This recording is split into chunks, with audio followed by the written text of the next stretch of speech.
Alright guys, sa mapagpalang araw sa inyong lahat, meron tayong isang reaction video dito kay Rob Trip, Attorney Roque at ex-Senator Enrile dumalo sa pandinig sa Kamara ukol sa Pogo controversy at umarap ng Attorney Harry Roque at dating Senator Juan Ponce Enrile sa pagpapatuloy ng pandinig ng Kamara hinggil sa kontrobersyang kinasasangkutan ng illegal pogo sa bansa.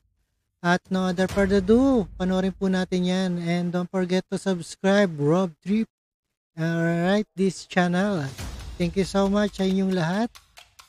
And let's get it on. Alright, panoorin po natin yan. Ayan, let's go.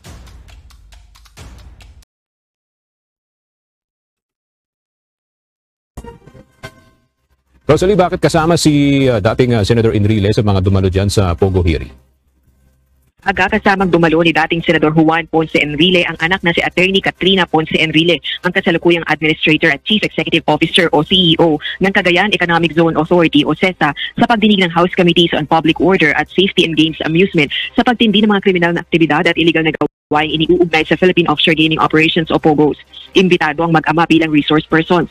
Ang 100-year-old na Presidential Legal Counsel ng Marcos Administration, ang author ng Republic Act 7922 o Cagayan Special Economic Zone Act of 1995. Sa kanyang opening statement, binigyang diin ni Attorney Katrina Enrile na walang POGO sa CESA at wala ring mga krimeng iniuugnay sa POGOs na nangyayari sa PESA o sa CESA. Noong 2017, sa ilalim ng isang executive order ni dating Pangulong Rodrigo Duterte, dating tanging PAGCOR at 3 investment promotion agencies gaya ng CESA, Aurora Pacific Economic Zone Freeport Authority at Authority of the Freeport Area of Bataan ang maaaring magbigay ng lisensya sa online gambling operations. Nagkasundo naman ang mga kongresista na paunahin na at i-excuse sa pagdinig ang mag-ama pagkatapos ng opening statement ng abogada, lalo na't wala naman sa jurisdiksyon ng PAGCOR ang CESA. Nang magkaroon naman ng pagkakataong tanungin ng media si dating Senador Enrile kaugnay ng POGOs, iginititong dapat ng patalsikin sa bansa ang POGOs dahil isa itong money laundering scheme. Tumanggi rin itong sagutin ang tanong kung kinonsulta ba siya ni Pangulong Ferdinand Marcos Jr. kaugnay ng POGO ban. Wala rin umano sa isipan ng mga mambabatas ang POGOs na gumagawa ang mga ito ng batas.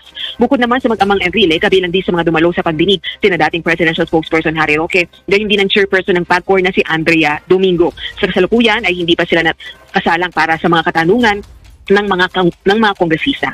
Aga dito sa Kamara at Senado, isinusulong yung mga panukalang batas na tuluyang magbaban ng operasyon ng POGO sa bansa. Kasunod dito ng deklarasyon ni Pangulong Ferdinand Marcos Jr. na tuluyang ipagbawal ang operasyon ng POGO sa bansa sa katapusan ng 2024. Balik sa iyo, Aga.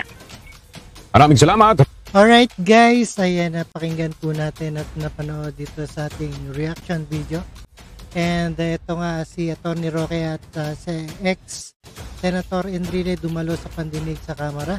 Sandang taon na pala si Senator Enrile. At maraming salamat sa panonood at pakikinig dito kay Rob Trip, and see us again sa the next one.